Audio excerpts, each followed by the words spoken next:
ماں باپ کے ساتھ بھلائی کرو، اگر ان میں سے ایک یا دونوں تمہارے سامنے بڑھاپے کو پہنچ جائیں تو ان کو اف تک نہ کہنا اور نہ انہیں جھڑکنا، اور ان سے بات ادب کے ساتھ کرنا، اور عجز و نیاز سے ان کے آگے جھکے رہو اور ان کے حق میں دعا کرو کہ اے پروردگار، جیسا انہوں نے مجھے بچپن میں شفقت سے پرورش کیا ہے تو بھی ان کے حال پر رحمت فرما، جو کچھ تمہارے دلوں میں ہے تمہارا پروردگار اس سے بخوبی واقف ہے، اگر تم نیک ہوگے تو وہ رجوع لانے والوں کو بخش دینے والا ہے، اور رشتہ داروں اور محتاجوں اور مسافروں کو ان کا حق ادا کرو، اور فضول خرچی سے مال نہ اڑاؤ کہ فضول خرچی کرنے والے تو شیطان کے بھائی ہیں، اور شیطان اپنے پروردگار کی نعمتوں کا کفران کرنے والا یعنی ناشکرا ہے۔ اور اگر تم اپنے پروردگار کی رحمت یعنی فراخ دستی کے انتظار میں جس کی تمہیں امید ہو ان مستحقین کی طرف توجہ نہ کر سکو تو ان سے نرمی سے بات کہہ دیا کرو، اور اپنے ہاتھ کو نہ تو گردن سے بندھا ہوا یعنی بہت تنگ کر لو کہ کسی کو کچھ دو ہی نہیں، اور نہ بالکل کھول ہی دو کہ سبھی کچھ دے ڈالو، اور انجام یہ ہو کہ ملامت زدہ اور حسرت زدہ ہو کر بیٹھ جاؤ۔ بے شک تمہارا پروردگار جس کی روزی چاہتا ہے فراخ کر دیتا ہے اور جس کی روزی چاہتا ہے تنگ کر دیتا ہے، وہ اپنے بندوں سے خبردار ہے اور ان کو دیکھ رہا ہے۔ اور اپنی اولاد کو مفلسی کے خوف سے قتل نہ کرنا، کیونکہ ان کو اور تم کو ہم ہی رزق دیتے ہیں، کچھ شک نہیں کہ ان کا مار ڈالنا بڑا سخت گناہ ہے، اور زنا کے پاس بھی نہ جانا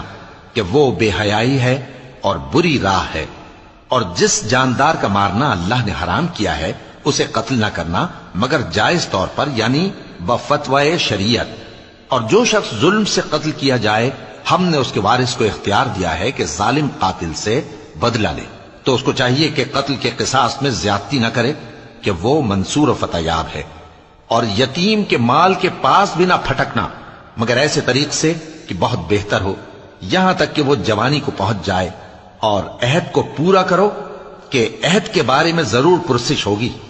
اور جب کوئی چیز ناپ کر دینے لگو تو پیمانہ پورا بھرا کرو، اور جب تول کر دو تو ترازو سیدھی رکھ کر تولا کرو،